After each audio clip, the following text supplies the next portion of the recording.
This is the Chris Duel Show. You know the day destroys the night. Night divides the day. Try to run, try to hide. Bring on to the other side. Bring on to the other side. Bring on to the other side. Now. Yes, Andy's connected. Go. Welcome in on a Tuesday morning. It is the Chris Duel Show here on Ticket 760 and AM 1300 The Zone. Gracing your ears throughout Central Texas to talk sports each and every morning at this time. Joining me again today is Mr. Andy Everett, as we had breaking news at the end of yesterday's show that unfortunately Chris Duel was not going to make it back until very, very late last night. So he will be rejoining us tomorrow, Wednesday, just in time to go over day one, episode 1 of the Cowboys on Hard Knocks. Definitely looking forward to that this evening. Andy, how are you doing this morning? I'm doing all right. Are you excited to be here an extra day? You sound it. You're very convincing. Well, you just notified me of something we'll certainly get into. Revolves around UTSA and some signage that was revealed at the building opening that you actually attended last week. Yep. Yes, and then of course, as always, we do have a poll question for you today over on our socials at Ticket716 at AM 1300 The Zone. Coach Stark had a presser yesterday. We've got some clips for you on that. So asking, with the Texas QBs making it hard for Coach Stark to really name a starter, who would be your QB1? We've got, of course, Casey Thompson and Hudson Carr. There are 3 other quarterbacks on the roster, so we do give you that option to choose someone else. But as of right now, we do have Casey Thompson leading the way. Not too surprising, as his name has been floating around as the eventual takeover guy for that Texas offense following Sam Ehlinger. And he did get some meaningful minutes in that Alamo Bowl victory. Andy, just between those two, who's the guy that immediately jumps out for you?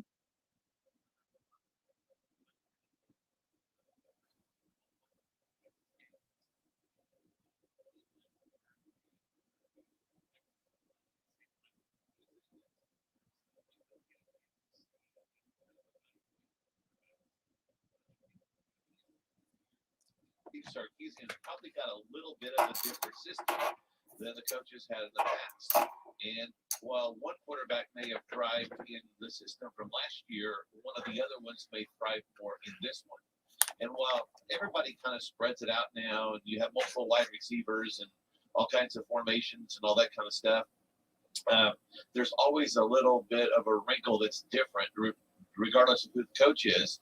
And there's always someone that picks up the terminology to be able to move it out to everyone else on the team quicker. And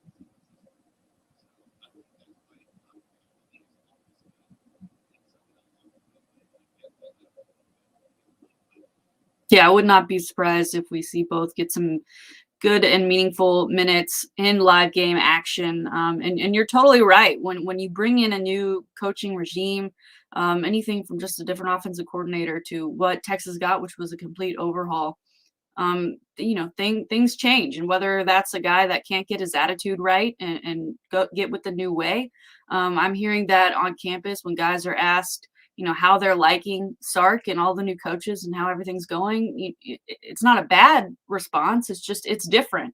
It's different than what they got with Tom Herman. So don't be surprised if you see guys playing in positions you're not used to seeing them, or maybe some rotation differences from years before. As I said, that question over on our social pages. And while we're talking about it, let's go ahead and listen to Coach Sark from yesterday. He was asked about this quarterback battle and just how hard these two are making it on him. In my career, we had a really tough one early on.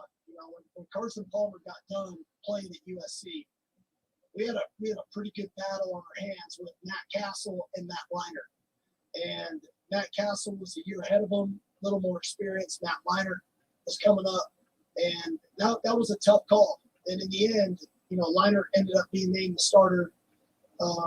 But we really prided ourselves on the development of Matt Castle. He never started a game for us and still got drafted in the NFL draft by the New England Patriots and went on to have a really long career. So this one's a tough one because both guys, like I said, and I had a feeling this would happen. Both Casey and Hudson, neither of them are making it easy. They're both playing well. They're both improving. They're both trying to do the things we're asking them to do. And that's what I hope for. I wanted them to make it hard on us, and they're doing just that. Well, it's definitely what you want to hear coming from your head coach. You don't want it to be the opposite. Oh, it's hard because no one is standing out. Everything is going wrong. They're both awful. How did I end up with these two? But Andy, couple big-time name drops right there. And I don't know how many people outside of Texas media really pay too much attention to these press conferences. But that's quite a recruiting tactic, wouldn't you say? That, hey, listen, this guy was our starter, and he obviously got drafted, made a huge name for himself. But so did this guy. He got drafted too, and he wasn't even our starter. And it goes to show you that, number one, you need more than one. No coach is ever going to just bank on one quarterback because that person could get hurt or not pan out. Or, it's interesting. Let's take a player like Garrett Gilbert. People criticized Mac Brown for Garrett Gilbert not being able to play. Well, he wasn't ready to play at the Texas level. He goes to SMU and turns things around, playing against a little bit lesser competition, perhaps, and then turns around and actually has made an NFL roster. Now, he's not replacing Tom Brady in the Hall of Fame anytime soon, but he's making money in the NFL, which is no one ever thought that would happen back in 2011 or 12, whatever it was that he was at Texas. So a lot of times the best highly recruited player doesn't pan out, and here we are giving them money before they show up on campus. But nonetheless, you got to have guys that are willing to have competition. And I don't ever want a quarterback. A lot of times people say, well, if I bring in this quarterback, and I think we use this with Carson Wentz the other day, well, if I bring in Nick Foles, it's going to hurt his feelings. And when he gets back, he's just not going to be able to perform. Well, then I don't want you on my team if you can't take some competition. If you're not better than the other guy, why are you here in the first place? And so I think competition breeds success, and the more of it, the better. And if you're not excited about the heat of the moment, then you probably aren't the guy that should be running your team.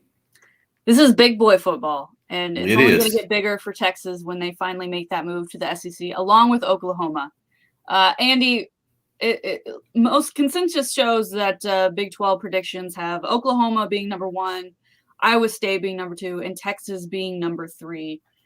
As an OU guy, how do you feel about that? You've always got Spencer Rattler, Lincoln Riley still doing his thing. Do you have confidence in your team this season? And what are your thoughts on that historic and very precious Cotton Bowl Dallas rivalry matchup that we get each and every October? Well, I think at this particular stage of the season, and this isn't me speaking through crimson and cream colored glasses, I think Oklahoma's roster, their talent, and their experience and where they've been is ahead of Texas. That game isn't until October 9th, so we're still basically 2 months away from that game happening. And a lot can change between now and then, and Texas can get really good in a hurry. And I think a lot of people have heard me say on this show, it's very hard for a lot of OU fans to ever want Texas to do well. And it's very hard for Texas fans to ever want OU to do well. It's kind of something that you're indoctrinated into at birth, that your favorite team is either OU or Texas, and then everybody that's playing the other team. And so it's really hard for you to pull for the other guys.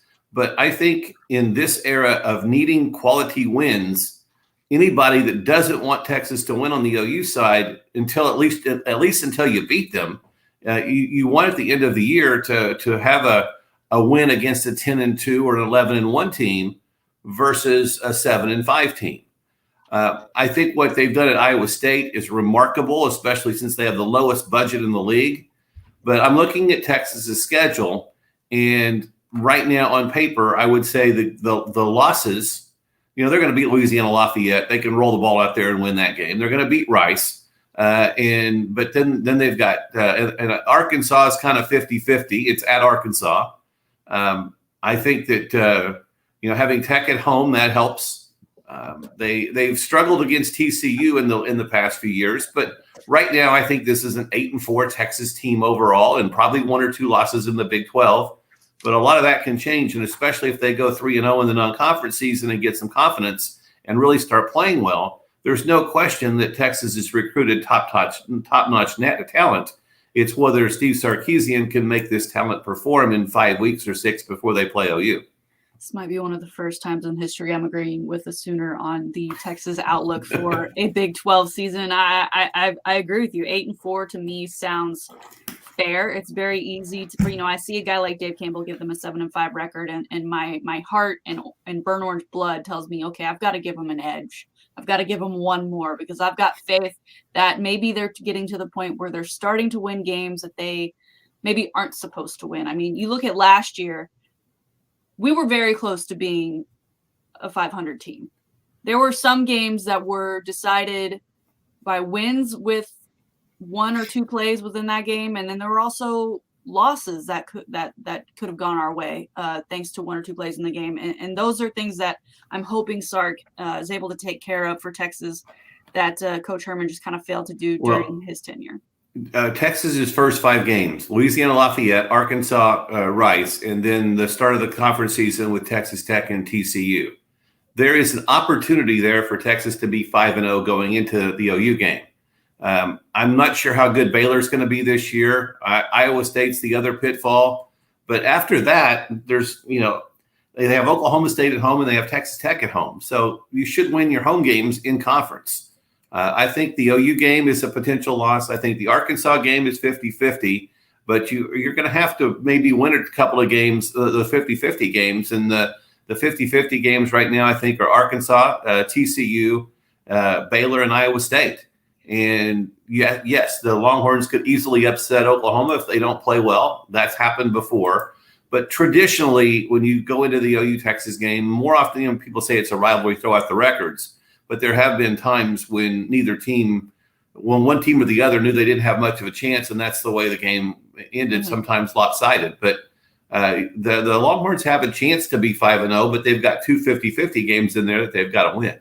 Yeah, and Texas Tech, no matter what, always seems to be a trap game. I don't know if it's a lack of respect or if they just come out slinging, and because luckily for us, it is at home because we've fared better against them at home. But TCU is on the road, and as most people saw a couple weeks ago, Senator Colcourse came at President Jay Hartzell for that athletic budget and wondering about losing to Alabama versus losing to TCU, as that TCU record, especially at TCU, has not been great for Texas in the last 10 years. But it'll be a chance to right that wrong. Well, 2 things. Steve Sarkisian wasn't brought in to go 8-4. The Longhorn people that are paying him that expect conference championships and national championships. So he gets a 1-year honeymoon, and then next year the expectation is 11-1 or 10-2 or better. And so I look at from that perspective. Oklahoma's schedule going into the Texas game is Tulane.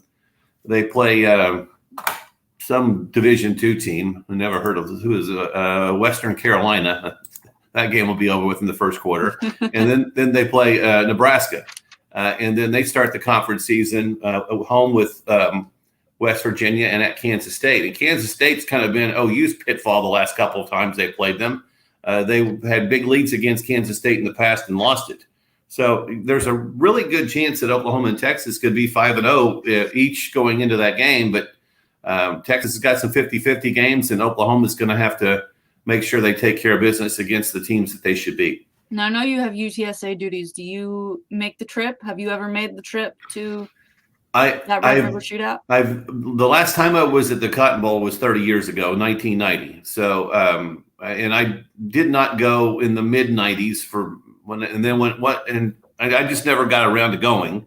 I went once as a fan when I was in college, but then by my sophomore year, I was working for the campus radio station at OU. And so I got to go to cover it 83, 4, 5. And then for the OU network, 86, 87, and then came to Texas in 88. The 85 Oklahoma-Texas game was the first full-length football radio broadcast I ever did play-by-play for. So my career basically started with the OU-Texas game, and then it kind of went. And then right after that, the next year I was in Seminole, Oklahoma, calling high school games. So it was a good experience. Well, I don't want to disparage Seminole, Oklahoma high school 3A football, but because I had some good memories from that and some interesting broadcast stories, but it wasn't the Cotton Bowl and it wasn't OU in Texas. I mean, there wasn't. How many opportunities do you get to clog your arteries each and every year just by walking through the fairgrounds during? Well, I didn't even have to eat to clog my arteries. It was just in the atmosphere. That's right. You just smell the oil just frying anything that is within an arm's reach. And we have Mr. Dave today back with us. Dave, why don't you go ahead and play us out here with your tune selection? We've got a great show for you today. More Texas football talk. We'll get into that UTSA issue that has sparked quite the debate just in the last 24 hours. High five play of the day coming up next. And this one is for my Mavs fans. Stay tuned. It's the Chris Duel Show.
There it is.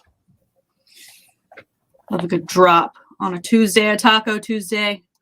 Hope you're enjoying some breakfast tacos this morning as you're taking in the Chris Duel Show. Myself, Shannon Sweeney, Andy Everett, and Dave Ayler hanging out with you on this Tuesday morning. And we're getting you geared up for tonight's first episode of Hard Knocks with the Dallas Cowboys, the rest of the preseason and the college football season. But right now it's time for our high five play of the day. All right, I warned you. This one would be for my Mavericks fans. My man Luka Doncic keeps making history. He made history yesterday when he officially signed his Supermax. His Supermax worth $207 million for the next 5 years. He becomes the first designated rookie Supermax, as he's already been named an All-NBA team player at only 22 years old. He's been named All-NBA twice. Okay, that is quite an accomplishment. And to really give him the high five, of course, brought to you by High Five. Get there on a Tuesday for $2 beers, $2 laser tags, and $2 tacos. He says he's going to use some of this money, Andy, for his foundation, as well as building and refurbishing courts in his hometown in Slovenia, in his home country, Slovenia, as well as helping the northern Dallas area and all of their charities. So I think it's great. It's fantastic that he's getting this money. As a Mavericks fan, I'm excited that we have our staple. We have our go-to guy, our all-star that we can hang our hat on for the next couple of years and say he's here to stay. Let's just build a cast around him. And then for him to be happy about this, but also immediately say the good he's going to be doing with this money, right? He's not going out and buying himself a Benz or some sort of flashy diamond necklace. He says, I'm going to give back to the community I grew up in and to the community that I am now calling home in the Dallas area. What are your thoughts, Andy, on Mr. Luka and his career thus far after signing this $207 million contract, which will actually sign today? We'll sign it today. As long as he stays healthy, I don't see any reason why he can't follow in the footsteps of Dirk Nowitzki. I think in some ways they're similar players. And I think that Mark Cuban made Dirk the face of that franchise for most of his career. And I think this could be the same thing for Luka. We live in a world where $200 million contracts are pocket change. And so that's kind of what the star players get. And I also applaud anyone that comes into money that sees a need to make sure those who are less fortunate are taken care of. And I applaud anybody's effort. You know, Greg Popovich says this all the time. If you have the means to help people and you don't, you are I can't say the word on the radio, but that's, you can figure it out from there. But that's what the responsibility of players are. And I don't know what his foundation necessarily supports. Maybe some things back in his home country. And maybe other things, as he mentioned, in North Dallas. So kudos to him for knowing that that's what he wanted to do, and to be able to use this money to good for good, not just for himself. Yeah, and for those thinking, well, he's just going to update some basketball courts. Listen, a basketball court that's just a slab of cement and 2 hoops with a chain net.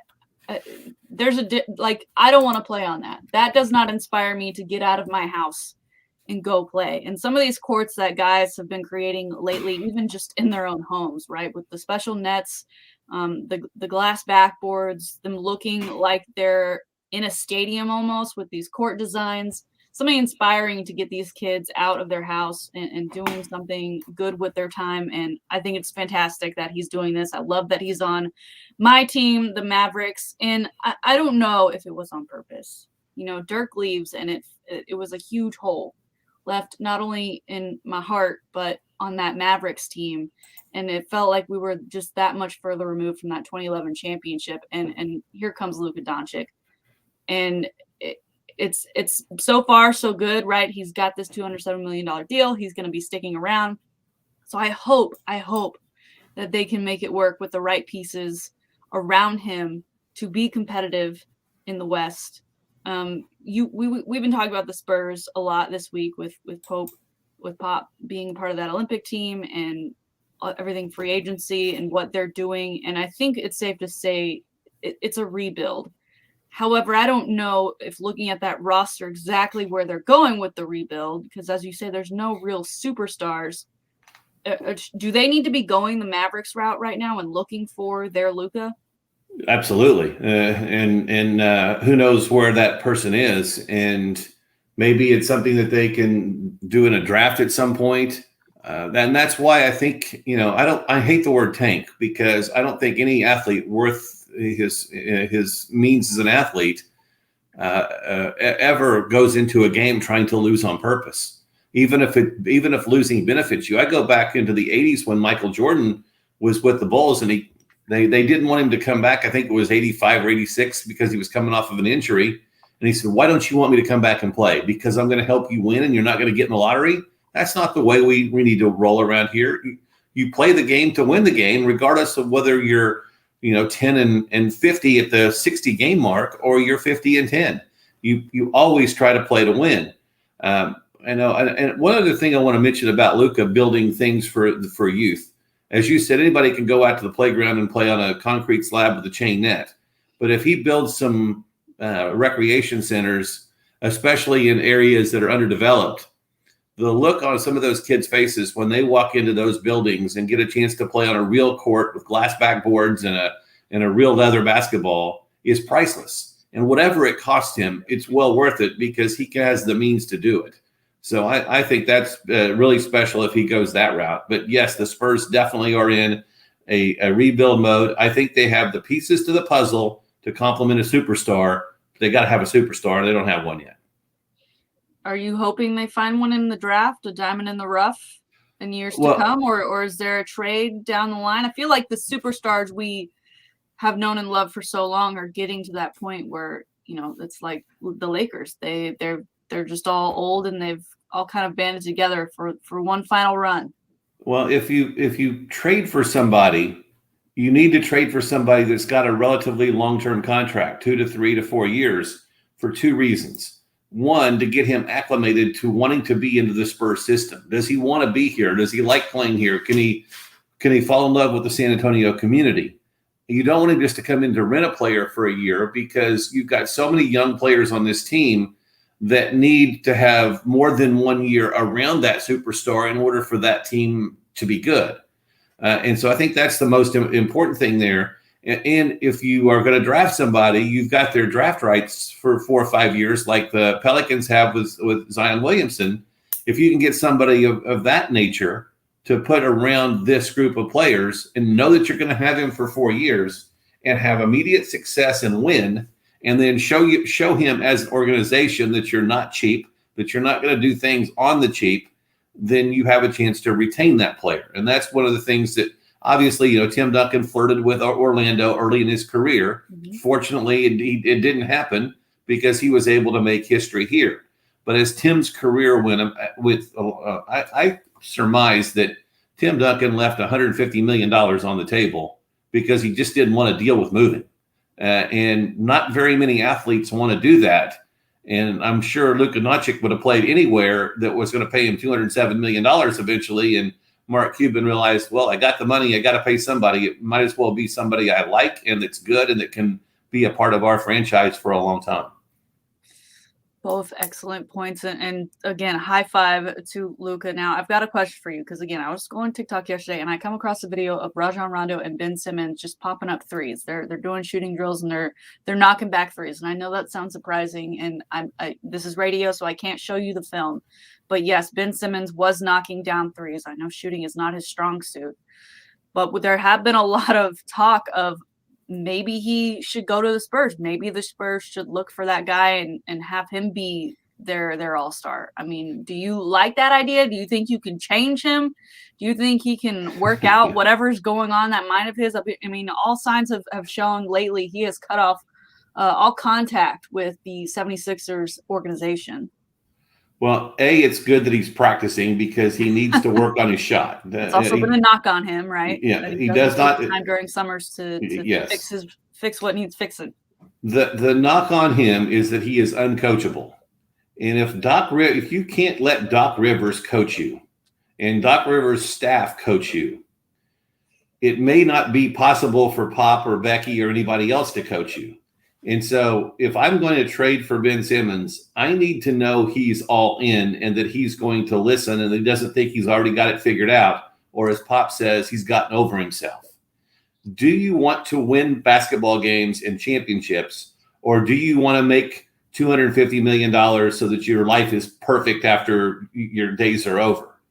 And as I said on a topic the other day, money should be the product of your success. You should never be playing for money. And the superstars are rich because it's the product of their success. It's the rest of the 400 players in the league that are just gravy training off the fact that there's no other job in the world that will pay them the millions that they're making, or that they would be have the skill set at this particular time in their life to get there. Now, there's certainly a lot of, I think one of the great success stories of all time. The most successful NBA basketball player prior to LeBron was a guy named Junior Bridgman who played for the Milwaukee Bucks. He's worth about $700 million with fast food restaurants all over the country. So you can do that after your playing days are over if you want to. But if I'm going after Ben Simmons, I need to know, are you going to work? Are you going to put in the effort? Are you going to go shoot baskets with your friends in the offseason and get ready for this upcoming season? Or are you going to go fishing for 4 months and then come into training camp fat and out of shape, and I have 3 months to get you into conditioning by January so that we can make a playoff run? I want players that enjoy the game as much as they do the lifestyle. You talk about him, being with Doc and that Doc couldn't, if Doc can't work with you, what makes you think Pop is going to even want to work with you? Mm-hmm. I see Pop as and I've watched, the Tony Parker documentary about how he treats some of his players and that he works them hard because he thinks they have that potential. And if you're a guy like Ben Simmons, who's proven to not put in the extra work, or you just kind of go out and there's no motivation, there's no look to get better at the game, I don't think Pop is going to coach you, let alone have you on his team. No, I think Pop is like a second dad, and Tim Duncan made that comment him many times, that Pop was not only his coach but a father figure as well. And I don't think there's anyone that wants you to have more success than Pop. And like your biological or adopted father or stepfather or whoever it is in your life that loves you, everything that they do or should be doing is to try to cultivate the most success that you can have for your life.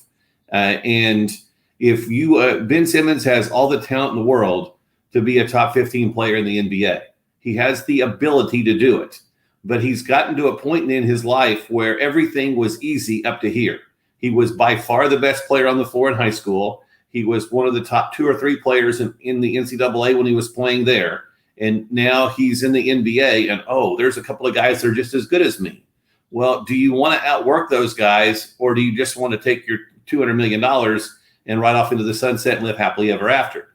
There's no fault if that's what you want to do, but then don't come to me and claim, well, I'm really trying for a championship and I really want to be a part of a winning team, because you're not part of a winning culture if your attitude is, I'm just going to show up and get paid. Well, and that leads me to think, if he does somehow end up on the Spurs, with the way that roster is, he would be, in my opinion, by far and away the best player on that roster. Maybe not from a shooting standpoint. So does that then shift his mindset back to the, I don't need to work that hard because look how good I am compared to who I have? And then it gets to the season and he's going and he's playing these super teams like the Lakers, and they're going up against the Jazz, who, probably still don't get the respect that they deserve, and the Denver Nuggets, and they get it handed to them.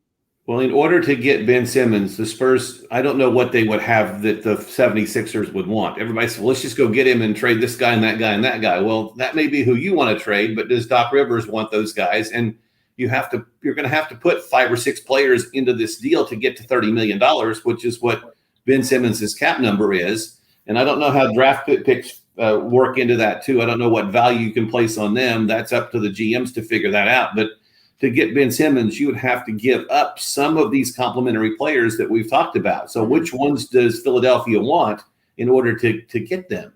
But then again, before I trade for Ben Simmons, and I don't know if this is allowed or not, but I'd like to have a quick conversation with him. Are you a Spur? Are you a player? Are you in? you're gonna be the first year even if you get Ben Simmons now and you have to give up, I'm just throwing 3 or 4 of your core players. You're still not a championship team until you get to that next draft and get the next complimentary piece for Ben Simmons. But are you gonna work or are you not? And that's what I need to know, because the MO for you is that you don't work very hard. Are you going to prove me wrong? Well, and one name I've seen with talks of possibly getting Ben Simmons to the Spurs, and you're right, it's not as simple as I want him, give him over to me. There's a lot of willing and dealing that goes on. But DeJounte Murray, is that someone you'd be willing to give up, or do you see him as the future of this Spurs team, along with whatever superstar they find? Well, it's not only DeJounte Murray, because I think he's still on his rookie contract, so he's making $4 or $5 million. You're going to have to give up a Derrick White, and you're going to have to go basically look at the ESPN trade machine and find 6 guys that make $5 million, and that's how you get to the 30 or within 10% of the 30 that Ben Simmons is making, and maybe draft picks can factor in there as well because they have a cap number at some point too. I don't want to give up DeJounte Murray if Ben Simmons isn't going to be patient with me in order to get us to where we're eventually wanting to be, and that's 2014 as a NBA championship team, and 15 and 16 as NBA championship contending teams, and 56 to 65 win teams every year. So that's what I need to know. Are you ready to do this for 4 or 5 or 6 years? Because that may be what it takes for us to win not one, but multiple championships with you as the leader. And are you willing to go work with Chip England for an hour after practice and several hours in the summer and get your shot down? And in crunch time, are you going to shoot that shot that you're confident in making, or are you going to pass the ball up and go 0 for 2 and sit on the bench in the fourth quarter? Great conversation. As like you said, Andy, yesterday, the only time will tell, because there's a possibility that the Spurs will get a superstar out of next year's draft, but he hasn't even taken the floor in college yet. So we'll just have to wait and see on that one, as well as with Ben Simmons. When we come back, we'll get into the UTSA headline we've got for you. It's the Chris Duel Show.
I just checked on the trade machine. There's a potential way to trade 3 Spurs players for Ben Simmons.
This is the Chris Duel Show.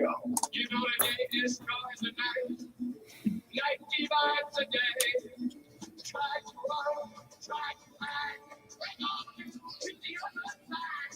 Bring on you to the other side. Bring on you to the other side. Now, Chris Duel. You're up. Hour number 2 on the Chris Duel Show, Tuesday morning. Shannon Salty Sweeney here with Andy Everett and Dave, holding it down in the studio in San Antonio. And some conversations going on in San Antonio, Andy, that are kind of reminiscent to conversations that were had last summer and kind of continue to occur on the 40 acres with the Eyes of Texas. You went to the unveiling of the new race building for UTSA and on-campus athletics mecca of a building, an awesome place for those athletes to spend their free time, spend time doing their schoolwork, working out, whatever it may be, being in the locker room. And although this isn't new, there was kind of a bigger version of it that caught a lot of people's eye and has started to make waves. Tell us what that is and where the conversation currently stands. When UTSA started football in 2011, they adopted the "Come and Take It" slogan, which was part of the Battle of Gonzales back in the 1830s. And I had to even go back to 2011, had to do some research on what the Battle of Gonzales was and the origins of the "Come and Take It" flag. And a lady in Gonzales used an old wedding dress to sew a flag that said "Come and Take It." And apparently before the Battle of Gonzales, the Mexican army had lost one of its artillery cannons. And the colonists in Gonzales at the time, suspecting that the Mexican army was going to attack them soon, decided that we're going to keep this. And the Mexican army asked for it to come back, and their response was "Come and take it," which apparently they eventually did, I guess. And some people think the cannon got melted down. I'm not sure what the end result for that was, but it's kind of become a battle cry for people that feel like, hey, you think you're bigger than us or better than us? Come and take it from us. And it also has origins in ancient Persia in the Revolutionary War and things like that. There's other references to it, but that's the Texas version of it. Many people have this flag hanging in their homes. Many people have it as part of kind of Texas lore, if you will. Well, when the race facility opened last week, a bigger version of it kind of illuminates in the lobby area when you walk in the room.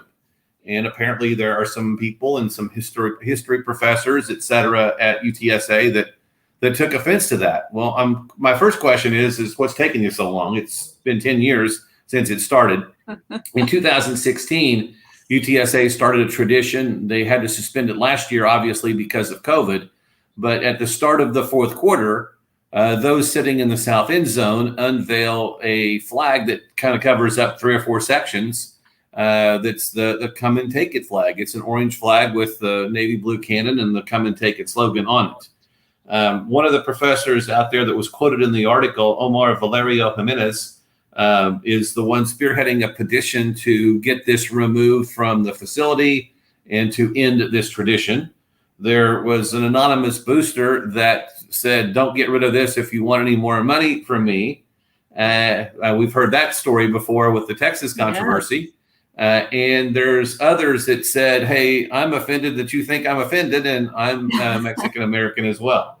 So Dr. Amy released a statement yesterday saying that we're not going to remove it now, but when school starts in a few weeks, we're going to form a committee to find out what the true origins of this are. If people think that it's from something else, we're going to have people on both sides defend this and argue the points. And at some point, we'll make a decision as to whether or not we're going to continue with this, as Texas did, the Eyes of Texas, or we're going to try to find a new tradition to go forward. So that's what's going to go on out there. I don't know that anybody's ever going to be 100% happy, because I think there are some people, I'm not saying that any one particular person in this article is this, but I think some people kind of look for battles to fight. And perhaps this is one that they chose to do so. And there are others that are very strong-minded about it, and many of them have Hispanic descent, or Mexican descent. So that's where we're going to be for a while, and hopefully by the time football season rolls around, the football team is winning games, and perhaps this goes. They'll have a resolution to it, one way or the other. At I would assume some point in September or October. Yeah, winning does change conversations pretty quickly. It is so similar to what was going on and kind of still continues with the Eyes of Texas. We are taking your phone calls on this topic, 1-800-707-9760. UTSA now having a conversation about the come and take it slogan, as well as the depiction of the cannon. And they kind of changed it to the school colors, right, when they did the flag. That's something that you can walk into like any of these kind of Austin-esque shops on South Congress that sell graphic t-shirts, and there are many versions of a come and take it shirt. And I think you could say the same thing in certain parts of the country still about the Confederate flag. And we know that does definitely have deep racist roots. Yes. And fortunately, we've removed that from most of the common places around the world, and fewer and fewer people are supporting that cause. The thing I get kind of confused about is I read one article where it said this slogan has been picked up by many others among those who are racist organizations. Well, if I produce a song and I get a singer to sing it, just because an organization decides to claim it doesn't mean I endorse that or want them to do so. They chose to do that. I can't stop them, other than I have the rights to it to make them not do it publicly or profit from it. But this has kind of been part of, since I've been in San Antonio, this is something that I've heard a lot about. And I go back to 2011 when I actually kind of read the story about the Battle of Gonzales when UTSA was starting its season. I mean, this is 4th grade question 101 on your Texas Revolutionary history, that you had to pass the test in order to hop on the charter bus to go do your day in San Antonio and travel around. I mean, the conversation of whether or not it was maybe frowned upon later on, it just never came about. And you mentioned some of those other groups that have kind of taken the slogan and used it for other things. If we started pulling away from, oh man, we can't do this anymore because so and so is doing, we would have nothing left. We would have nothing left. I get that some radical whatever using it for amendment purposes or I don't know. I saw one article, maybe been the same one you read, about the January 6th Capitol riots, like that. If you can't separate the two, if you can't separate UTSA waving their flags and cheering on their football team with something like that's a you problem. Yeah, if you're offended by it because somebody chose to take it to the January 6th riots, that wasn't UTSA endorsing that, or anybody else that I know for that matter endorsing it. That was some idiot that decided to take it with him when he went to wherever he was going. Mm-hmm. I think that there are things that are implied racist that we need to get rid of. Sure. And I think that, and we have, fortunately, we live in a far better world now than when I was growing up as a kid, and we still have a long ways to go, no question.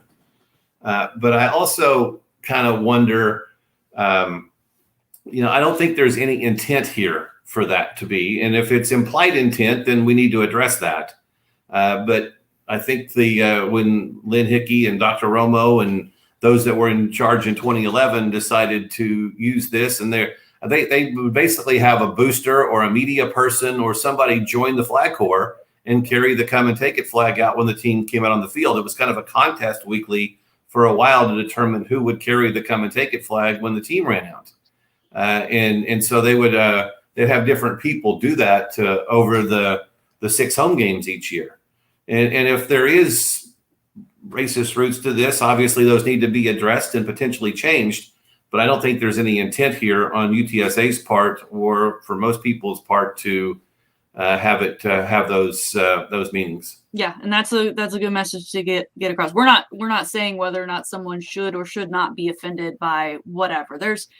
People get offended by the way other people breathe. Okay, that's just where we are today. They get offended by the littlest things, and then some things they totally have the right to be offended by. But the intent here obviously was not to offend anybody. If we were to go to every school from the college level to the high school level, maybe even elementary level, that use this come and take it slogan, you're probably going to find a lot. Even those not in Texas, right? It's just kind of a common thing. I mean, all of the teenage boys, I feel like that's a staple in their bedroom, to just have that flag draped over their bed and be like, look, it's art.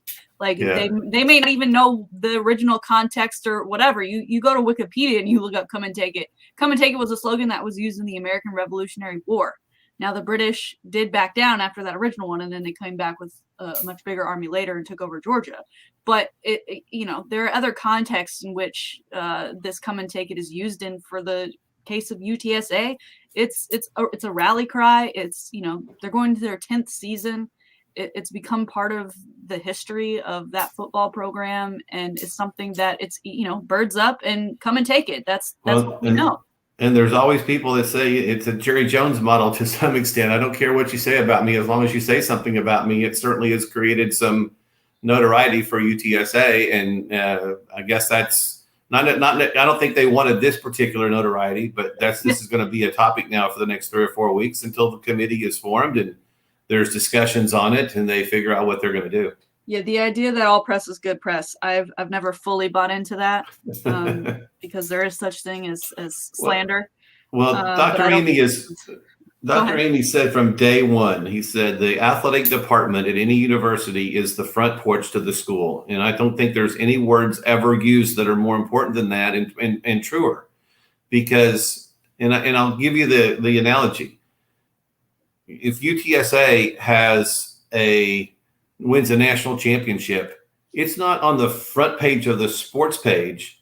It's on the front page of the first page of a newspaper. It's the lead story on every newscast. It's what everybody in town is talking about. The same when the Spurs won a championship. It wasn't sports news. It was San Antonio news when they won championships. And by the same token, if a player gets in trouble with the law or does something controversially or any of those things, they're going to be front page news as well. What's not going to be on the front page of the newspaper is the guy that becomes a Rhodes Scholar. Now, there's an argument that says that he should be or she should be. If they win the Rhodes Scholar, they should be similarly acknowledged.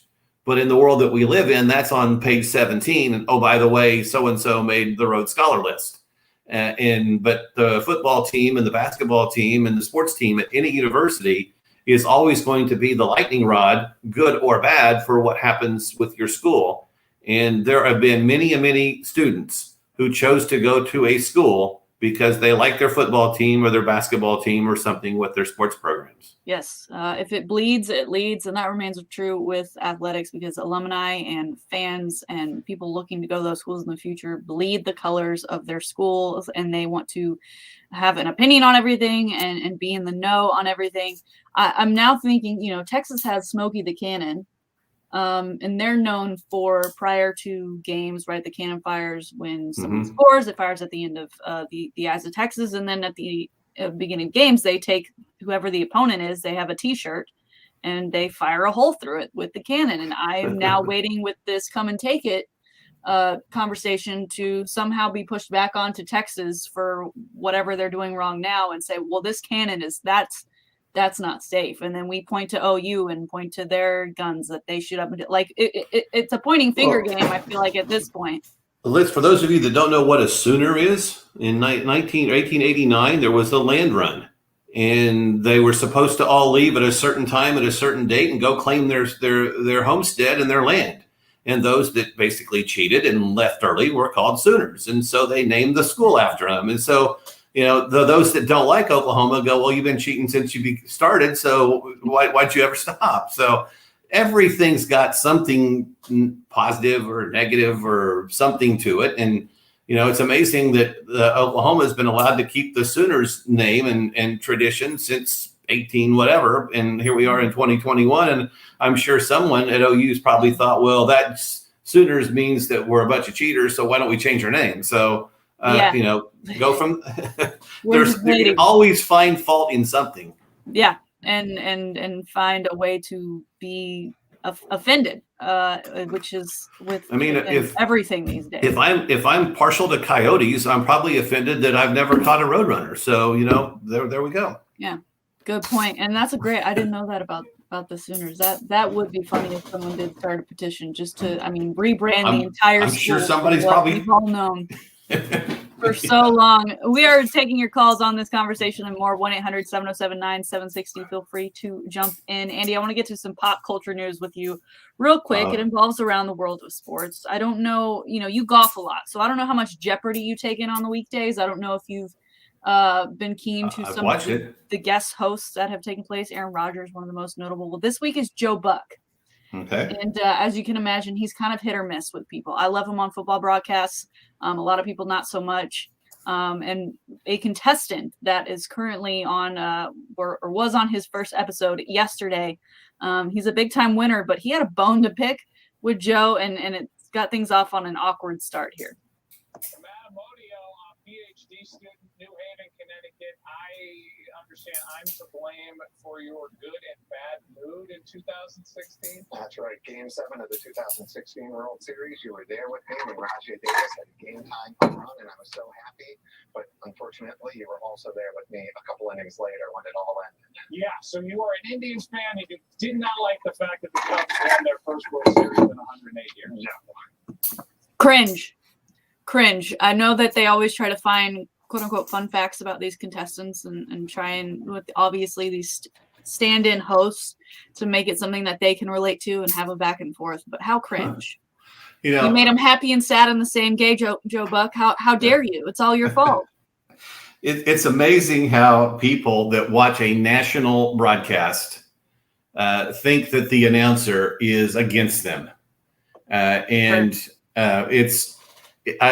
remember I was in my Oklahoma days working with that network. We did an extended post game. We were on the air for 14 hours a day, it seemed like, but we would do a 2-hour basically OU react after games.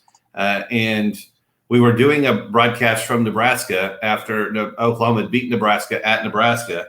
And half the OU fans would call in and go, well, we won the game despite the fact that Brent Musburger hates OU because he was calling the game.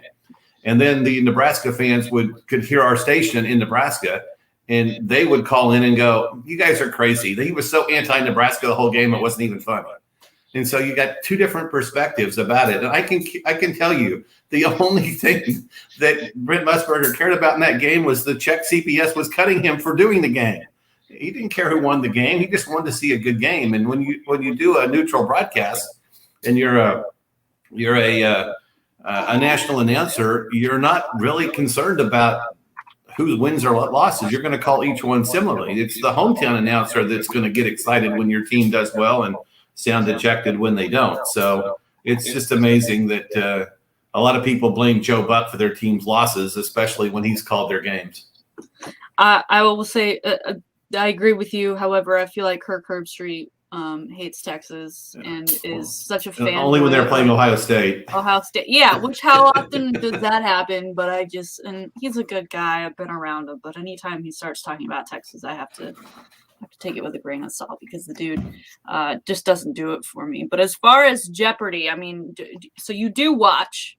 I used to watch it religiously a long time ago because it just kind of fit into my schedule. I think it was on at 6:30, and I just happened to be near a TV a lot in the evenings at 6:30, and there was nothing else on. So, and I was good at some of the categories. I'm not very good at opera, classical literature, and 2 or 3 other ridiculous categories they have on there. Yeah, or I'm just not fast enough. But when it comes to Joe Buck, he's a host. That's what he does. He calls games. It's something he does for his regular job. It's not like Aaron Rodgers, who is like, oh, he knows how to put a sentence together. I didn't realize that. We rarely hear him actually form words.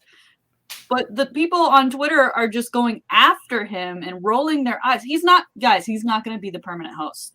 There's no way. He is good to go with his broadcasting gig.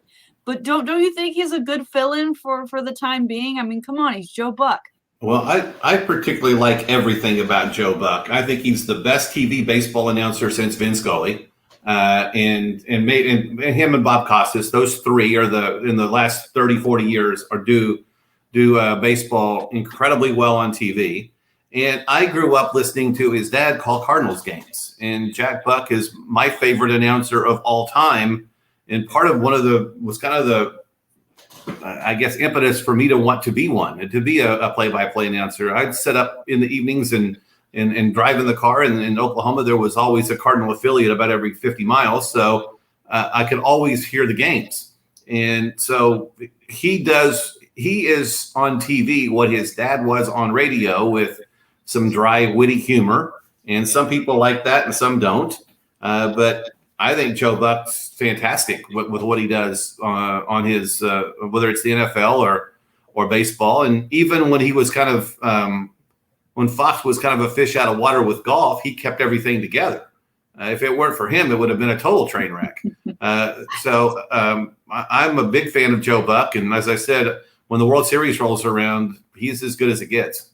Yeah, I like the choice, and I love me some Joe Buck and Troy Aikman when they're calling my Cowboys games. I'm a big fan. I've never gotten the hate, but nevertheless, he's just getting extra from it with his stint on Jeopardy this week. All right, coming up next, we got sports history, sports birthdays, and a salty shakedown. A little later, we'll preview tonight's Hard Knocks episode. We got more Texas quarterback talk for you and more. Stick around. It's the Chris Duel Show.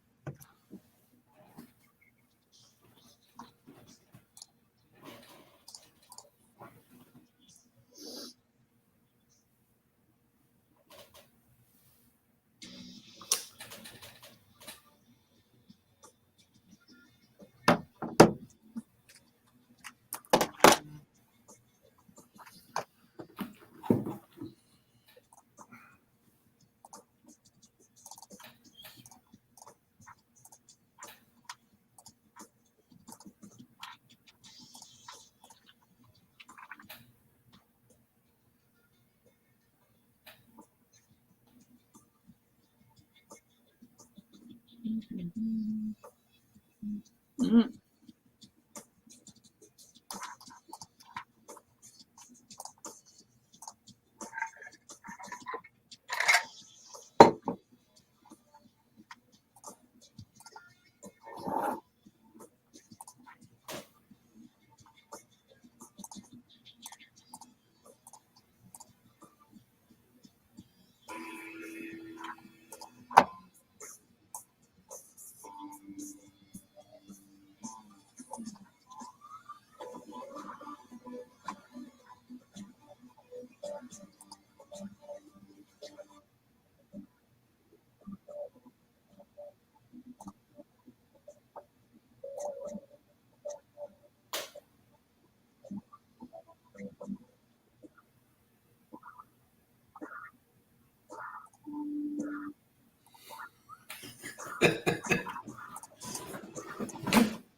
I think this is my favorite segment of each show. Sports history, sports birthdays, the Salty Shakedown. I always learn something new, something exciting. So, Andy, take it away with today's sports history. All right, here we go. On this day in 1984, Team USA basketball defeated Spain to win the gold medal 96-55. The team featured Michael Jordan, Patrick Ewing, and Chris Mullin.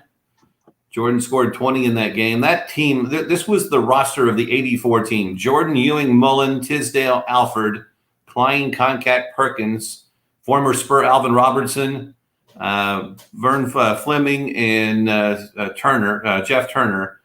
The other player on that team was Leon Wood, who had a cup of coffee in the NBA and is now an NBA official. He's now one of the referees in the NBA. So he's got an Olympic gold medal, too. Who'd have thought? All right, on this day in 2014, Terrell Owens of the Eagles hosted a press conference in his driveway shirtless while doing sit-ups following a week's suspension after an argument he had with head coach Andy Reid. Of course he did.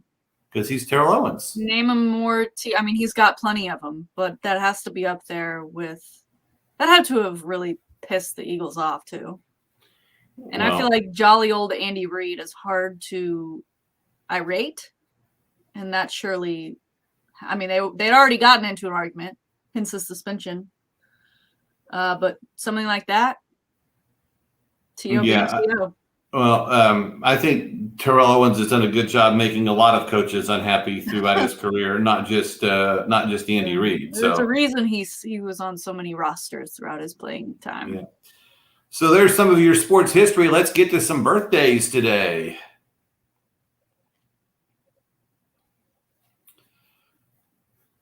Ja Morant, Memphis point guard, second overall pick in the 2019 draft. He is 22 today, first NCAA player to average 20 and 10 as a sophomore. And if it weren't for Zion Williamson, he would he was the rookie of the year because Zion was hurt most of that year. But Morant may be just as good as Zion and kind of gets overshadowed some because of Zion's notoriety. And on this, he's really good on NBA 2K. I'll just say that. Every time I play Memphis, he just finds a way to put it in the bucket.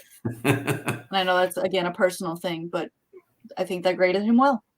Yeah, he's a good player. Dalvin Cook, 1995, born on this day. That means he'd be 26. Is that right? Yeah, 26. Current Vikings running back and two-time Pro Bowler, left Florida State as the school's all-time leading rusher. Let me tell you, I don't have a fantasy squad this year. I don't know if I got left out. I don't know if I just don't have a good group of friends who can, manage that kind of thing in their life.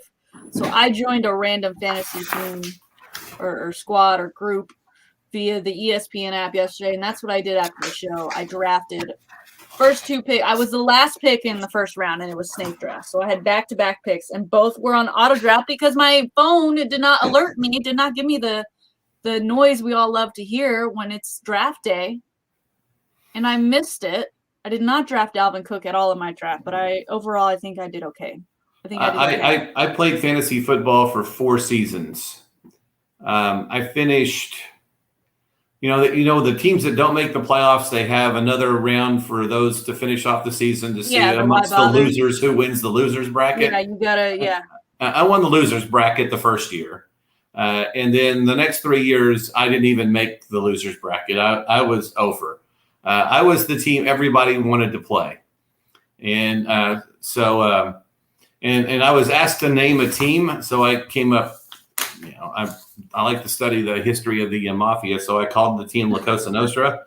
And then I decided that it was going to get whacked about 7-8 years ago. And I quit playing because I would go roll in. A lot of times when we would do a UTSA game, we'd come home at 4:00 in the morning from wherever we were. And I would get home and I'd wake up at 10, 11 and go, who's on my fantasy team today? And I'm like, it's an hour before kickoff and I've got 5 people that are not even active. Already locked in, yeah. Let me run through my roster for you because I want give me a letter grade here. I got Josh Allen, Aaron Jones, J.K. Dobbins, Tyreek Hill, Deontay Johnson, Hawkinson, TJ Hawkinson, Michael Gallup, the Colts defense, Justin Tucker, Chase Edmonds, the Buccaneers defense, Jalen Reagor. I know I drafted an Eagles player. Joe Burrow, T.Y. Hilton, Jason Myers, and Ronald Jones II. I don't see a lot of fault with that, especially if some of those were auto-drafted. I think you did okay. Aaron Jones was one of my auto drafts, but he's currently not fully healthy. So, you know, yay. Well, I saw him play at UTEP, and UTSA fared well against him, but when he was on those UTEP teams, he was their best player by far. The league I'm in is called the Pittsburgh Pro. So I guess they're all Steelers fans. So that's my life outside of radio, is playing fantasy football with people I do not know over on the East Coast. All right, let's get into it. Today's Salty Shakedown. All right. If you're on Twitter, you saw this trending yesterday and the day before, both for two different reasons. The Rockies were playing the Marlins in a series, and there was a moment where it seemed like a fan was yelling a racial slur at Miami Marlins Lewis Brinson.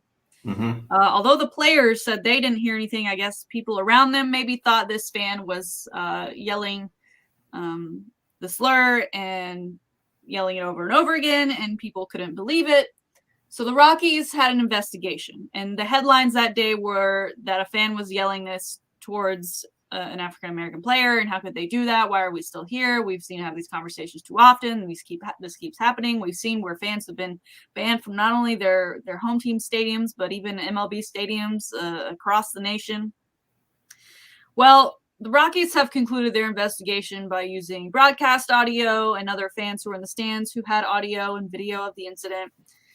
It turns out that this man was not yelling a slur. He was calling out for the team mascot, the purple polka-dotted dinosaur named Dinger. Dinger the dinosaur, the Rockies mascot. He wanted a picture with the mascot. He kept calling for his name. Andy, if any, we talk about UTSA and should they change their slogan? Do the Rockies need to consider changing the name? I mean, Dinger is a home run in baseball. Yeah, it's not like the word is going to go away completely, but I guess if you have people calling out this mascot, I don't know. Is that a consideration they now need to have? I would hope in this day and age, if you're sitting next to somebody who yells a racial slur once or multiple times, that you get on your phone and you text security, and everybody in your section points out to the person that's there. Because not only should he not be there, I don't think you want to be associated with him, and security needs to remove him from the stadium. And I would assume that those who were near this person who was calling for the mascot could clearly understand what he was saying. Others a few rows away may have thought it was something else. But apparently there were several people in his section that came to his defense and said, no, he was saying Dinger. And that's how this got resolved. The Miami players said they didn't hear it, but there was others in the park that apparently thought they heard something else. But again, if I'm sitting in a baseball stadium and somebody's going to start using racial slurs, if I find a security person, I'm going to point them out, or there's always now, if you have an issue in your section, you can anonymously text, something to name your section and your seat to whatever. And as soon as security shows up, you can all point to the guy and go, he's got to go. And that to me is how that should be handled going forward. And there have been instances like that where people have gotten into scuffles or one thing leads to another. Security shows up and people have no problem saying, this is the guy. This is the one. Get rid of this person. Right. As much as they will try to deny it, when everyone is pointing their finger at you, you're going to be the one asked to leave. And good on the Rockies for not releasing the name of this fan, because even though they've obviously cleared his name and that they said he wasn't yelling a racial slur, he was calling out for Dinger the mascot. He wanted a photo. People would choose to not believe that and think that he's a racist, and he would maybe be labeled that by some for the rest of his life. So good on them, and glad this came to a little bit more lighthearted confusion that he just wanted a picture with the purple polka dotted dinosaur named Dinger. Yep. Is that too much to ask? Maybe during COVID times, but regularly, no. So I hope he gets one day because it never told us whether or not he actually got Dinger's Was attention. successful. Yeah. Whether he just kind of walked off. All right, moving on. Some news out of Arizona. The Arizona Cardinals have partnered with BetMGM. They will be the first NFL stadium to have a sports book within the stadium beginning in 2022. Now, Arizona, the Suns have a sports book in their arena. Now the Arizona Stadium is getting a sports book. Obviously, sports betting is not available throughout the country, so it's not like a ton of NFL teams can start lining up. But it is interesting. For the longest time, the NFL was very much against, sports betting and even fantasy because they felt like it would really, it could impact players' play, and there's always the fear that what if a player starts gambling on games or a ref starts betting on games. You want the game to be as honest as it can be. I am more worried, Andy, about fans. When we think of the NFL and we think of irate fans, I always think of Philadelphia, right? They get drunk too quickly, and then it's just all hell breaks loose, and it's crazy and not an unsafe environment. I think they have a jail cell or like a holding zone in their stadium, right, for unruly fans that need to sober up. Apropos plays. If I'm not mistaken. I don't know. I feel like Arizona may need to think about that. That's not me putting anything on Arizona fans, but say you have Eagles fans or some other fans traveling and they're like, I'm going to take this opportunity to bet on this game while I'm here. It goes horribly wrong. They put way too much money on it. They can't even afford their plane ticket home or whatever. We're going to have some issues going on within the Arizona Stadium. Well, I think anybody that has that kind of a gambling problem needs to seek immediate help. I think there are a lot of people who enjoy betting on games. Billions and billions of dollars illegally for years have been bet on games through illegal sports books and bookies and that nature since sports was invented. If there's something you can make a bet on, somebody's going to lay odds and give you a line and give you the opportunity to do that. And I think the NFL has finally said, you know what, we can't beat them. We're going to have to join them. So let's join them on our terms so that we can control it and make sure that we don't have players throwing games. And I think, I can't remember which an announcer or broadcaster was talking about it. You cannot, there's not enough money to get a star player to throw a game. If somebody walked up to LeBron James and said, hey, can you only score 15 points? What's your price? $10 billion. So I think it was Brent Musburger that said that. You can't give LeBron James $25,000 for him to shave points. Now, you could probably do that at the college level very, very way down, but people are going to figure that out because all these bets are now regulated. They're all going through a computer system of some kind. And they're very closely monitored. And every time that there's some kind of a weird looking bet thing, there's an immediate investigation to figure out who laid the money and how it was put down and where it came from. And usually they find these things out pretty quickly. And so the NFL has become as popular as it has become because it is a league that has fantasy football and gambling. And the league has chosen to embrace that going forward, which I see as a positive thing as long as they can keep it under control. I do as well, and it'll be interesting, as I know betting conversations every year when we go into session. I think people are pushing more and more for it to be available throughout the country. I'm now in my mind imagining it being legal in Texas and Jerry Jones basically building an entire casino within his stadium and just how beautiful and amazing that would be. But again, I am worried about the unruly fans that take it maybe a little too far, maybe put too much of their money on just whatever money you were going to spend on food at the stadium. At some point, you're going to be able to bet from your seat. Yeah. Except the Wi-Fi thing. I know a lot of places are going cashless now and hands-free, and they don't want you to bring any bags inside. I love that. That's great. Get your Wi-Fi together. Okay. It doesn't help anybody if the Wi-Fi isn't working. I can't order ahead. I can barely get into the stadium because my ticket isn't loading. It's a mess. If you're gonna make me go cashless, spend more money on the Wi-Fi. All right, finally today, because it is the start of Hard Knocks, we're gonna throw it back to a previous Hard Knocks, specifically when the Browns were on it. It was Baker Mayfield's rookie season, and a notable moment that they kept going back to was this QBRV. They made Baker Mayfield, who was obviously the rookie at the time, the new guy, wasn't yet the starter. They made him rent an RV that was for QBs only, and the rookies were responsible for stocking the RV with beverages and snacks that they would use to recuperate and rest during training camp throughout the summer. A great little hideaway for them. Baker still talks about how he had to pay for it and how it was not cheap. Well, Baker Mayfield is now the starter, and I don't know why he would. I don't know how far away the Browns facilities are from their actual stadium, but we know he lives in the stadium.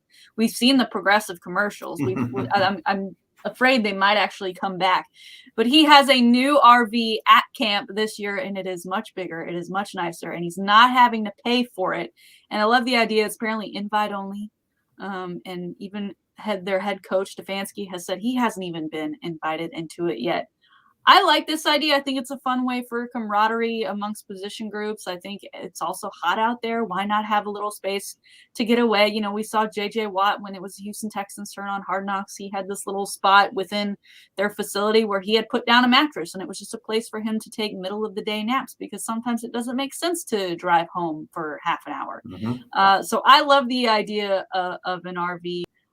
For this team. I don't know about loving the idea of sharing with Baker Mayfield, but maybe you feel different given that he's a Sooner and you are as well. Yeah, well, if Baker invites me to come in for a conversation, fine. I could hang with that. But no, that's pretty cool. And I'm sure that there's probably some RV sponsor that's taking care of that with logos or something like that now, so that nobody has to pay for it. But yeah, rookies always get the short end of the stick. They have to pay for things, and they just signed their big contract, and that's part of the initiation into whatever sports league that you get into. Yeah, all I know is that's a down payment on a house. Why are you making me spend that much money? That's not fair. That's not your money to spend. It was not your contract. It was not a stipulation within the contract that I signed that I had to buy you things. It is meant for me and my family. So again, like I said yesterday, I just wouldn't be game with it. I have met Baker Mayfield. He is a really great guy. I just don't like that at his kiddie camps. He does teach them the horns down. That's not how we want to raise our children, Baker Mayfield. That's especially when you're doing a camp in the middle of Austin, Texas. But whatever. Fine, I'll get over it. You're still a good dude. Well, he's still been out of shape that Texas didn't recruit him. Yeah, I mean, and he forever will be. But I do hope we get an inside tour of this RV camp relatively soon, because again, it is much nicer looking than the one that he was paying to rent, and rightfully so, right? He was paying to rent it. He wanted the cheapest one. He was already mad he had to do it, and now he's getting it for free. So why not go that route? All right, that's today's salty shakedown for you, Andy. Thank you so much for joining me this week. As far as I know, you're not here tomorrow. I know I am not here, for me yesterday. But we still have another hour to finish. We do still have another hour. That's like I said, it's my favorite segment of the show, the 7:30 slot. And you did sports history and sports birthday. So well, now when I was going through sports history, we've only got a minute here, but off the top of your head, there's a lot of PGA Championship anniversaries on this date, August 10th. Is there one that immediately pops into your mind? Well, I don't know if it was August 10th or not, but the last one that Tiger won was in 2007 at Southern Hills in Oklahoma. And I suspect that in that tournament is where his initial ACL injury happened. And I don't think he'll ever tell us for sure, but there was a putt he made on the 8th hole in the 3rd round, and he kind of took an awkward step and winced because his knee buckled. And he went on to win that tournament.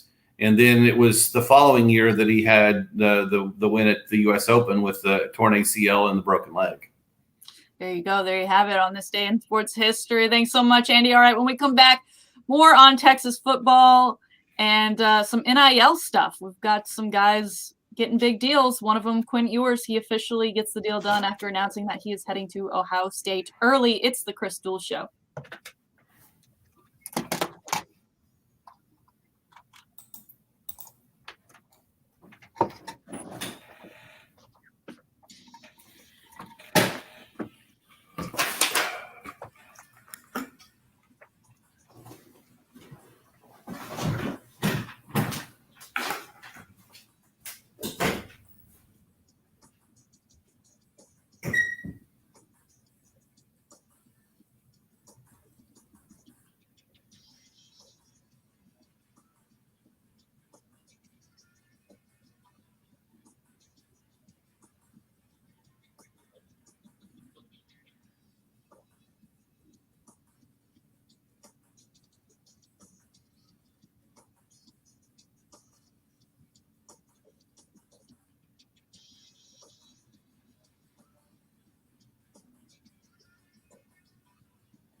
And look at it, and we have more Labor Day.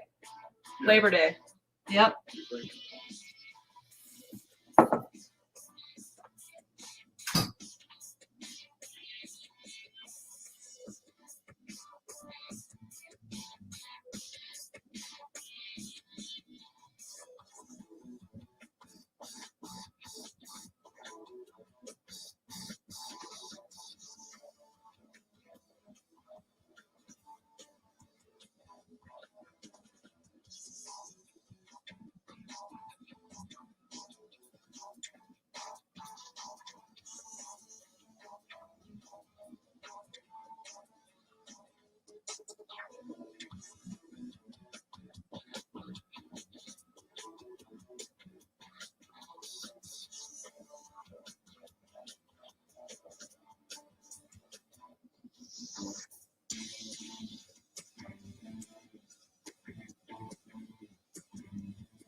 We still have Andy.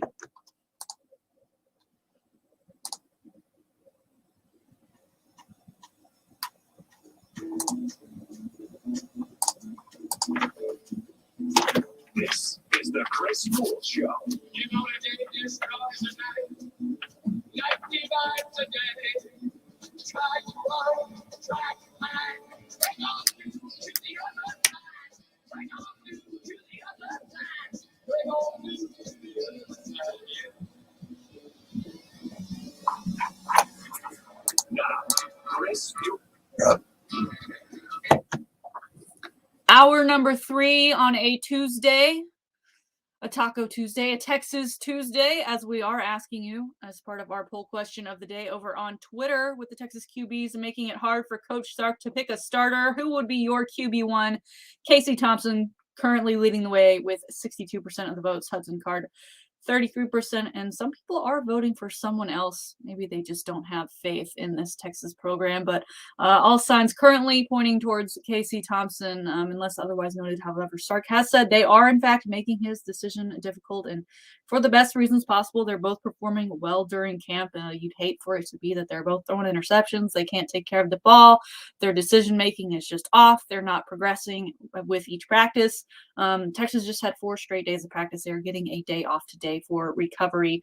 Something that Sark says is needed and will be part of their program going forward of these days of rest. We're also talking some UTSA. And Andy, during the break, we have received some comments as we are on live, of course, on your iHeartRadio app and that crystal clear stereo audio, but we also do a video feed on Facebook, YouTube, and Twitch, which allows you to comment along. We are getting some comments about this UTSA "Come and Take It" slogan and a symbol that has been used on the new facility for UTSA. But I'm looking at UTSA's school store, and there are 38 products on their website. When you just Google "Come and Take It," there are 38 shirts, long sleeve shirts, and t-shirts and hoodies that all have "Come and Take It." They also have the Roadrunner logo. Some have a star. Some have the "Come and Take It" kind of curved in the written letters. And it ranges anywhere from $19 to $40. If I know schools and athletics and all the money that they make from merchandising, right? I mean, that is where the University of Texas shines. It would lead me to believe that they're that much less inclined to remove "Come and Take It" or decide that it is no longer something they will do while they have this inventory, because who knows how much of each of these products they have, but they have 38 of them, and they're still there right now.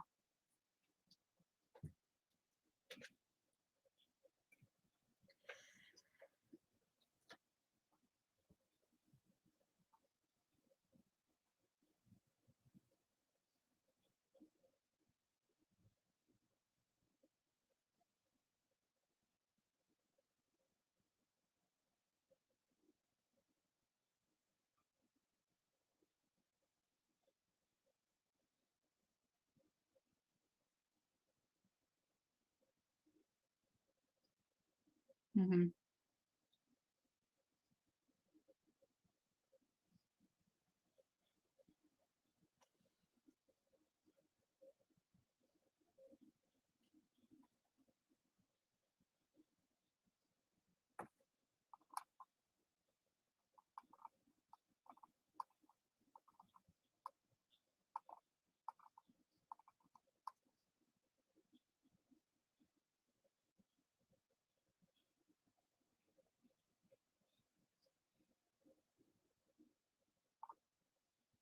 Omar Valerio Jimenez that started this campaign. In fact, they've said, "I'm offended that you think I should be offended." And so there's going to be controversy on this. I think the email that Dr. Amy sent out yesterday was brilliant, because he just didn't say, "Okay, we're going to stop immediately and have an investigation. We're just going to calmly look at this and see where we're at going forward." And I think that's the right thing to do. And if it is something that they deem to be offensive, then I think they'll change it, regardless of how much merch they still have. But again, I think you have to have intent, and I don't think there's intent in this particular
Mm-hmm.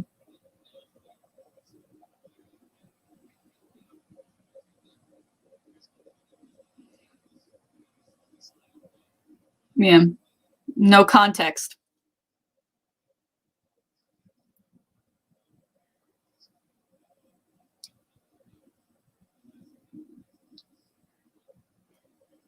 You make an excellent point about, professors. A lot of them are just there to do academics. They could give a damn about sports, and some of them that's like they really don't care for them.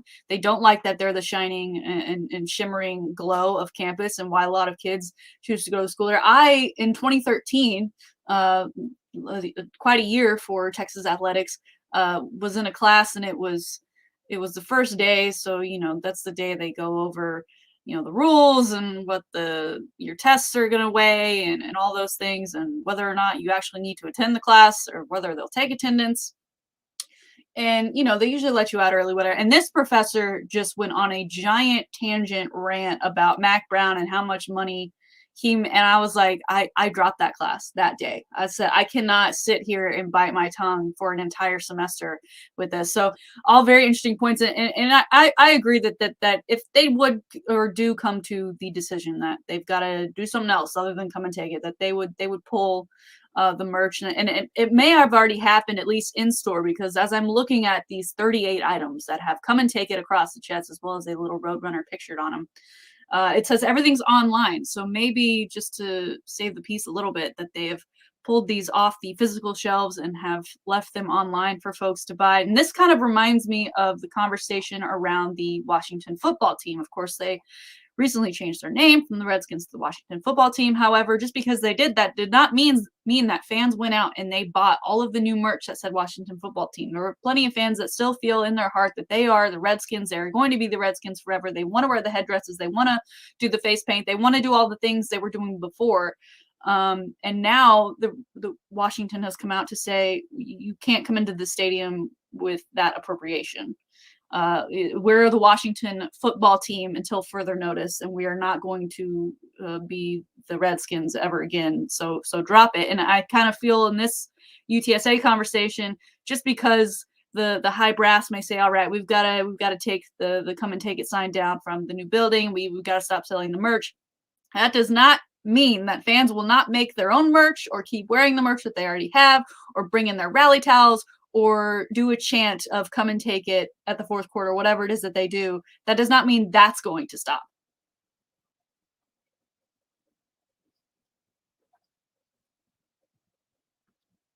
Right?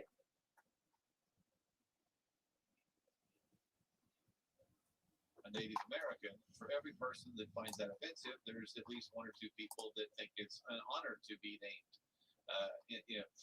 for those names to happen. And so that's where the controversy begins. It's because it's in the eyes of the beholder, and if you're offended by it, you, I guess, have the right to be offended by it. But you also need to respect the fact that there's people that think that it's an honor. And I read an article about the Indians and its history. And most of the people back in 19 whatever it was when they changed the name from the Spiders to the Indians, thought it was honoring the people, the Native American tribes in and around the Cleveland area. So you're going to get both sides of that story.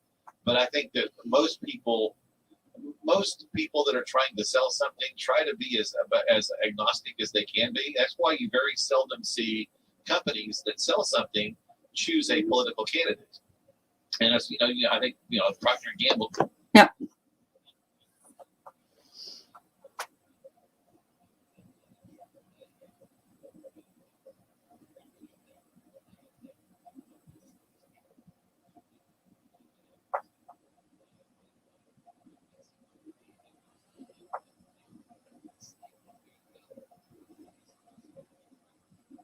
Yes.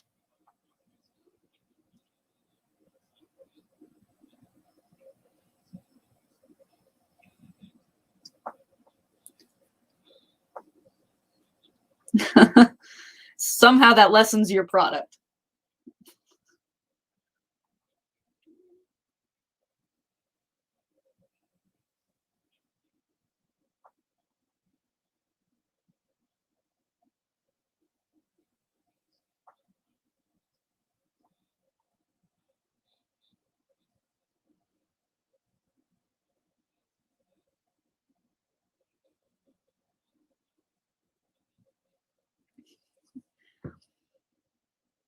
Well, let's jump from there while we're talking about businesses partnering up with athletes. Of course, NIL, Quinn Ewers announces that he's going to go to Ohio State. He has now made it official that he and Holy Kombucha have partnered up. That deal was reported to be in the works prior to his official announcement that he was going to leave. I don't know if this one is the one that's going to get him to $1 million, but they did give him equity in this deal, which is huge for him and his family, especially if he is all that and then some, as he's projected to be.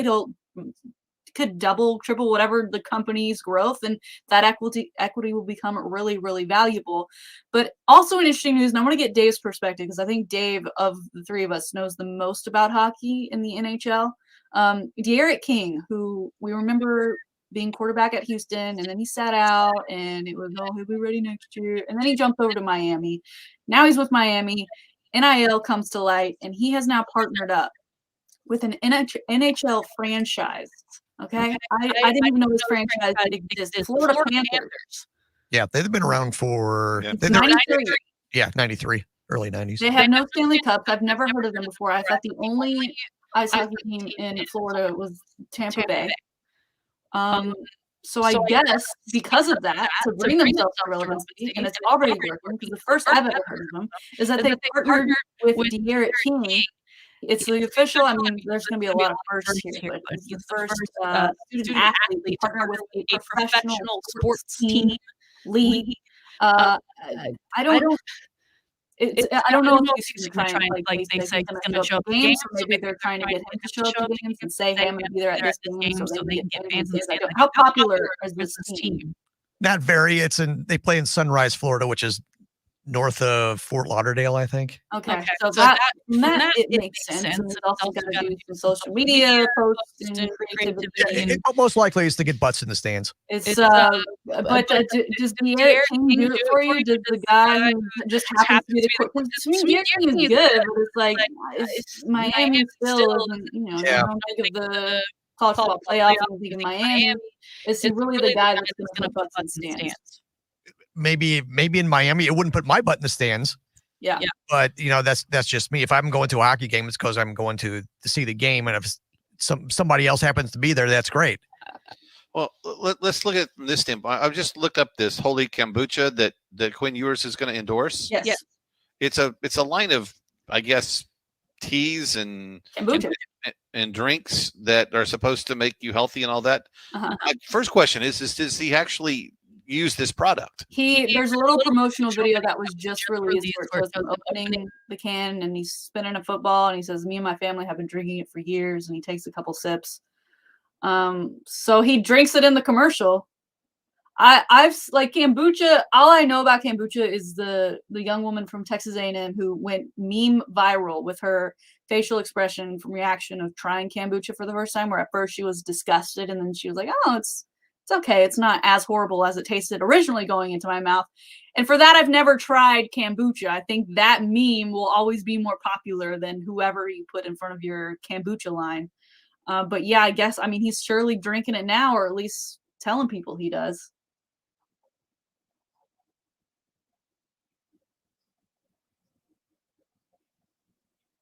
Yes.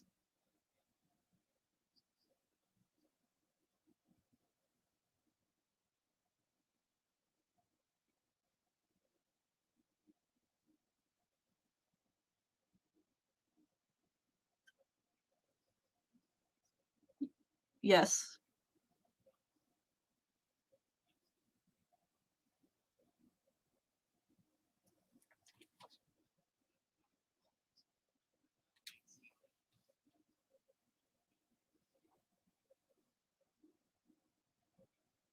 All right.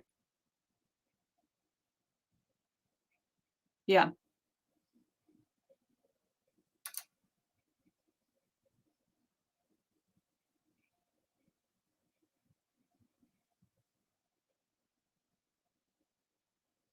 Yeah. Very much agree. I used to endorse a beer, and so I've never been to breweries because I was always afraid, like, what if someone who happens to listen to the show sees me and whatever? Like, I don't want to ruin that for myself. I'm going to drink this beer and I'm going to like this beer. And I do like the beer, but it's the only beer I'm going to drink from now until that contract expires. And that's what I did. So I've actually 2 weeks in a row now, I've gone to breweries around town and just making up for lost time. But and so for that, and then going back to Derrick King, who knew he was such a big hockey guy? Who knew he loved hockey? Who knew this kid who originally was playing in Texas, went to Miami, is now like the world's biggest hockey fan and wants everyone and their moms to come see Florida, the team we have just now heard of, the Florida Panthers, which doesn't make sense to me at all. Play in Sunrise, Florida. And most likely he's he's getting paid to be there. So if you become a fan, no matter how much money you get, say, oh yeah, I'm a fan of them now. Getting $10 million or $1 million to show up at a game. Yeah, I'll be your fan too. Yeah, There's your hook, Shannon. I'll go to an FC soccer game in Austin for $1 million. I'm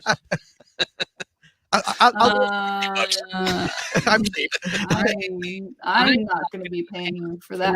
But like with Derrick and his whole kick it butts on the seats, does that mean you're doing a contract with him that says, okay, on this night when you're supposed to be there, you will get 5 cents on the dollar for every fan that comes in that night that you're there, because they're filling it up? Or do they have just like, okay, you're getting $100,000 a game if you show up to within your contract? I mean, again, like he's in, like, unlike Quinn Ewers, who has yet to take the field at the next level. Derrick King, we know what he can do on the field. We've seen what he can do on the field, and all signs point to a pretty decent year ahead for the Miami Hurricanes. But as an endorser, as an ambassador, he has not proven anything yet. Most likely they make a contract and say we'll pay you $100,000 and you got to show up for at least 10 games sometime during the season. Yeah, I would think. I remember going to Seattle many times to cover the Stars when they were in the WNBA and playing against the Seattle Storm. And Russell Wilson was in the stands almost every time we were there.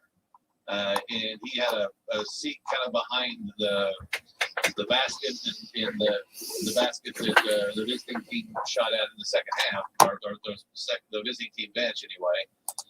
And I was miles away from him, especially later when we were broadcasting from upstairs. Sometimes we were on the board. But I asked, is he here out of obligation? And they said, absolutely not. He comes to almost every game that he can make.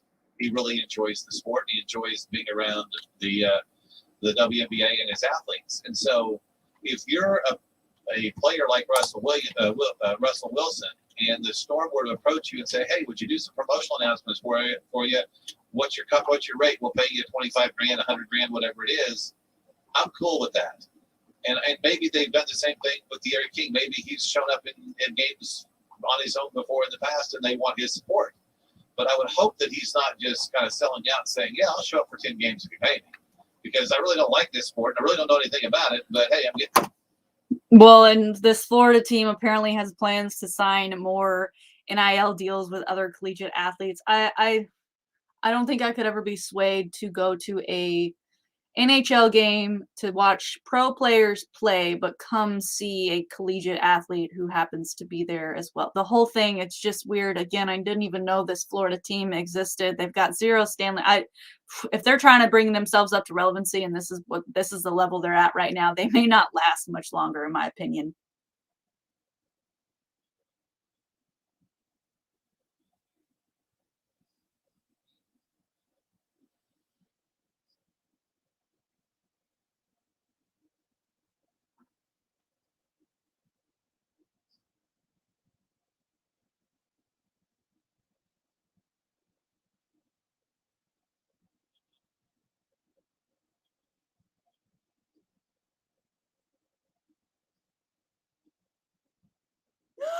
Oh my God. You would say, I know who is this girl named Shannon. She loves Chinese food. God, Andy, keep learning things about Andy Everett. All right, well, maybe we'll learn something else in the next segment. We've got a clip for you to preview Hard Knocks. It premieres tonight on HBO, and it's a big one. Features the Dallas Cowboys. It's going to be a fun season. It's the Chris Duel Show.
Pittsburgh Pro.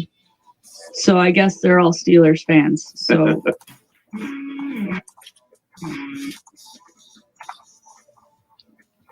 and he's not having the kitty camps. He does teach this RV camp. So right, he was paying a rent. He wanted the right. That's today's salty shakedown.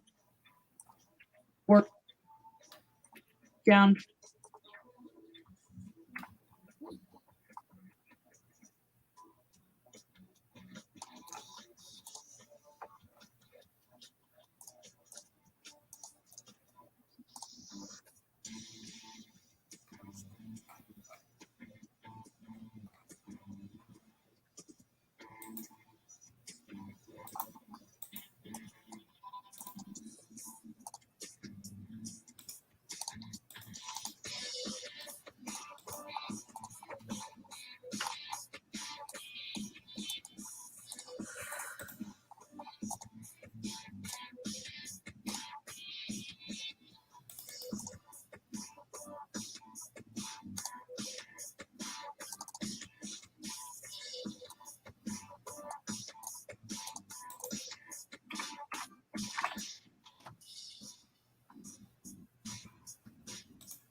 this Hard Knocks intro music? Feels like it could be. Feels like it could be. I'm looking forward to it. I'm going to stay up late and watch Hard Knocks tonight. It debuts at 9 Central Time on HBO, of course, featuring the Dallas Cowboys for the third time. Andy, have you ever watched Hard Knocks? Are you a fan? And what does it say about the Cowboys that they're featured now for the third time in recent years? Because obviously there are some requirements that allow you to say, no, I don't want to be on Hard Knocks, i.e. you've made the playoffs or you have a brand new head coach. Cowboys not meeting those requirements this year. So one of the handful of teams eligible, and of course they get picked. Yes, I've seen it. I think they do a terrific job of documenting what goes on at camp. I think there are probably some things that go on that the teams don't let them film. And I think HBO does a pretty good job with most all of its documentaries. NFL Films does a lot of really good things as well. And I think it's not surprising that the Cowboys are on because Jerry Jones always wants publicity. Good, bad, or indifferent, he wants people talking about him. And if he could be on Hard Knocks every year, I think he would say yes. Where there are coaches like Bill Belichick that never want to be on Hard Knocks and don't want anybody snooping into their business when they're trying to conduct. It'd be kind of like if they did an NBA version of it. There's no way the Spurs would ever want to do that. They would have to be forced to do it. And I understand that. And here's one of the things that I think that happens. There are a lot of times that people who are not involved in sports don't understand what happens between players and coaches. And a coach can yell and scream and cuss out a player to the nth degree at 10 o'clock. And by 10:30, he's hugging him and high-fiving him. And to a lot of people, that's not normal. And it is in sports for sure. It is in other things as well. But that's how coaches and players roll. And because a coach yells at you or does something to get on you, doesn't mean he doesn't like you or he's mad at you or he's going to bench you. It's just what happens throughout a 3-hour football practice or throughout a 6 or 7 month season. And I've been fortunate enough, especially with basketball, to travel with teams and go to shoot-arounds and go to practices, and I eat lunch with them and breakfast and dinner. I mean, we're a 25-person family from November to March every year. And there are times when the coaches and players don't get along, and there are times when they do. And fortunately, for the most part, they get mostly along. But there are things that happen that people that are on the periphery don't understand and will never understand. And when a TV documentary or some guy that's documenting those daily lives sees that and puts it out there, the context is usually, or the situation is usually out of context, and it paints a different picture than what really happened. And so that's why a lot of coaches just don't want to deal with it, because now they've got to go in the press conference and not ask about who's playing quarterback tomorrow, but what about happened on Hard Knocks? How can you explain that to a bunch of guys that have never been a part of a team? Yeah. And, reality TV a lot of times gets a bad rep. I think Hard Knocks does an exceptional job. Obviously, I've never played football myself, so this is like my inside look at what it means to be a part of one of those organizations, one of those teams, inside a locker room, around guys, seeing what rookies deal with when they come in. That's always I enjoy that perspective. And obviously they pull at your heartstrings a little bit there because they usually cut someone at the end that they're featuring. Of course, we will have Micah Parsons mic'd up, Dak Prescott mic'd up, Zeke Elliott mic'd up. I already saw a video of Zeke. He couldn't find his room when he got to out there. He could not, he got his key. He was so excited to be there. He found one room and he realized, oh shoot, am I upstairs? He was upset. He had to walk up the stairs. He has his luggage. He gets there. The key doesn't work. Okay. It's not really his room. It's very Zeke move. I hope we don't get too many of those. I hope we get the Zeke we don't have to sit here and make fun of day in and day out, right? I don't need to see the tattoo of feed me on his chest. We already know it's there, or his lower stomach. But I am excited to have these guys that we know and love mic'd up and get to know them a little bit better. We want to play a clip for you here now from tonight's episode. Features Dak Prescott and one of the coaches. They think Ben DiNucci needs a little help, right? All he's wearing is just the the jersey and the shorts and the helmet. He's got no flair. Usually it's a pick up a style game. He just pick up a style. Can you help his style behind you? Yeah, I will. Yeah, you gotta add something to the swag, man. Okay? Yeah, something. Yeah, you're right. You know, Western swag. Long tight. Just a wristband. At least the wristband. Sleeve. On house arrest. I mean, now you're the only one with that long sleeve today. You see, they got the hoodie on. You just gonna stay as the old school guy? You ain't broke, don't fix it.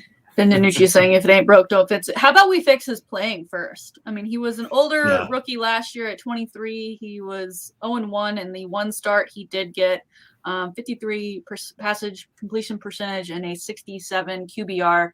Not the best guy, a guy that a lot feel probably will get cut. It's probably between him and Cooper Rush right now for that third string spot. Garrett Gilbert seems to be the backup at this very moment, at least from what we saw in that game against the Steelers last week. But he needs to get his style game up here, Andy. And he says, if it ain't broke, don't fix it. Something's broken for Ben. Something's definitely not working. Yeah, those are always. Anytime that you get them mic'd up, that's pretty good clips. I really like it when NFL Films does it with the game action, and then they have obviously when they get on HBO, HBO they don't have to edit it, but when it goes to other networks, they have to edit out the cuss words and stuff.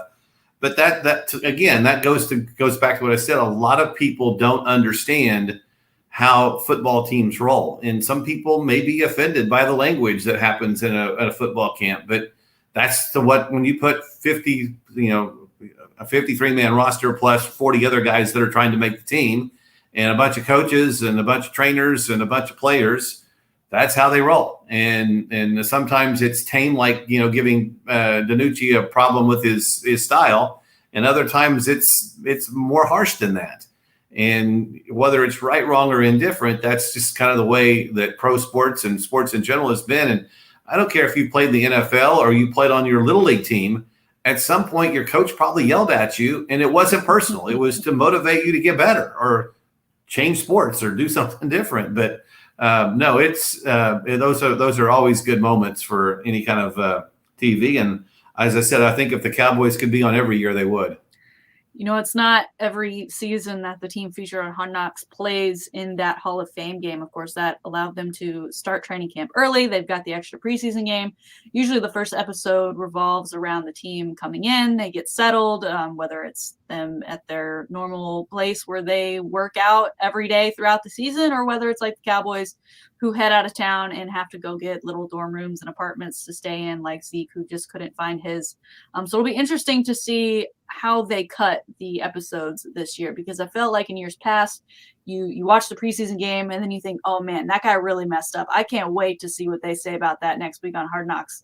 But we're about 2 weeks in of Cowboys training camp.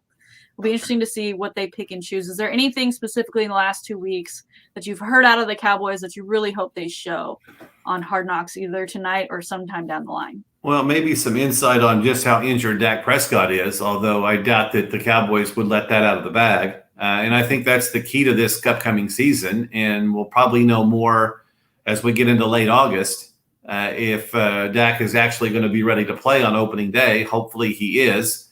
Because if he isn't, they've got to go shopping for somebody that can play, and it's not Garrett Gilbert. Garrett Gilbert could play one game or a half of a game to get you over the top, but he can't be the starter on opening night. No, and neither can Cooper Rush or Danucci or anybody else on the roster. If it's not Dak Prescott, it's got to be somebody that's not there, and maybe over the course of these next few weeks, we'll get some insight on where the Cowboys are going there. Yeah, you're playing Tom Brady in the Bucs, who are returning everyone, and you're playing in their home stadium where they just won a Super Bowl. You need to show up with Dak Prescott and Dak Prescott at full strength.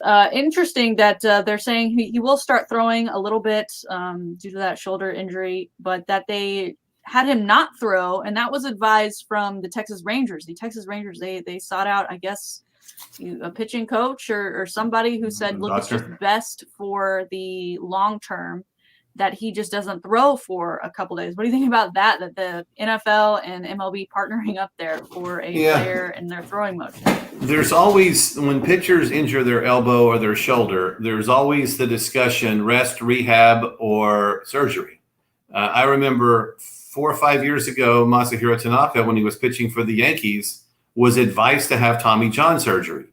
And he sought out 2 or 3 more doctors, and one of them said, I think if you take 6 weeks off, it'll heal on its own. And for him, it did. He took 6 weeks off on the DL, and it healed. And he got back to being a pitcher, and he didn't need the Tommy John surgery. And there's others that say, okay, I got to have Tommy John at some time in my life. Let's just get it over with. And you're hoping from the Cowboys' perspective that this isn't something that's going to bother Dak the entire year. It doesn't matter what he does in August. It doesn't matter if he takes a snap in a preseason game. It just matters on opening day. Well, when they're playing Tampa Bay, who starts, and is he the starter? And if it's not him, then they've got to go shopping. And if it is going to be him, he doesn't need to play 2 snaps in a preseason game to get ready for that. Just whatever he does in training camp, he can learn on the fly, and it'll take him about a half a quarter to get acclimated to NFL football. And Anthony, what are your thoughts on? We're starting to hear who will and will not play in these preseason games as the other teams get underway. Of course, 16 players, including Dak Prescott, did not even travel to Canton for that game against the Steelers. But we're hearing that Tom Brady will be starting with the Bucs for their preseason game. The Cardinals will start Kyler Murray. The Lions are expected to play all of their first stringers throughout at least the first series, maybe even the first quarter. I really hope we don't have storylines later on about a guy getting injured and it's because he played preseason. But your thoughts on this strategy to give them in-game minutes versus the Cowboys, who decided to keep some of their guys from traveling at all? Most college teams will scrimmage 3 or 4 times before the season with themselves. And it's usually at the end of the week practice, whatever their end of the week is. Everybody has a different calendar. Some last day of practice is a Saturday, others it's a Monday, whatever it may be. They have a plan to scrimmage 3 or 4 times throughout the year. And they will typically play their starters 3 or 4 series. They'll go 1s against the 2s, 1s against the 1s, 2s against the 1s, 3s against the 3s. They'll kind of mix it up to just where you kind of get used to getting hit. Now, the quarterbacks are all wearing different colored jerseys. You're not allowed to touch them. But to kind of give blockers the chance to block and tacklers the chance to tackle and quarterbacks to kind of get into the speed of the game. And if the NFL uses a preseason game like that and puts Kyler Murray or Tom Brady out there for 2 series in the first quarter and then says, go take off the shoulder pads, you've got your rust off. And that's really all it is. Now, that doesn't mean that you can't get hurt playing 12 plays. Any one of those 12 plays could get you injured. But for the most part, there's no NFL quarterback in any preseason game that's playing more than a quarter, and most of them aren't even playing more than 2 series. So that to me is okay, because I do like the idea of knocking the rest off unless you're battling back from an injury or recovering from an injury. In the case of Dak Prescott, where you really don't need the preseason games, you need to be ready on opening day. I have a theory, and I don't know what the numbers looked like for last Thursday's matchup. But I have a theory that the NFL has reached out to these teams and they say, hey, we need some viewers. We need some numbers. If you can guarantee us that so-and-so and so-and-so are going to play for X amount of downs, a quarter, whatever, if we can get eyes on the television, prime time, when this game starts, we will be happy. Do whatever you want the remaining of the game. But give the people something to tune into, because there are so many that don't care for the preseason. They don't feel it has any value. They don't want to spend time watching it. They say, call me when the real season starts. So my theory is that the NFL, especially after, Dak Prescott and so many guys knowing they're not going to play because they didn't even make it to Canton, said, okay, somebody's got to do something here. We're being paid to broadcast these games. Let's make them look like games for at least a minute. Well, I think the consensus, if I'm the Dallas Cowboys, I'm going to play whoever I want, especially if my guy is coming off of an injury.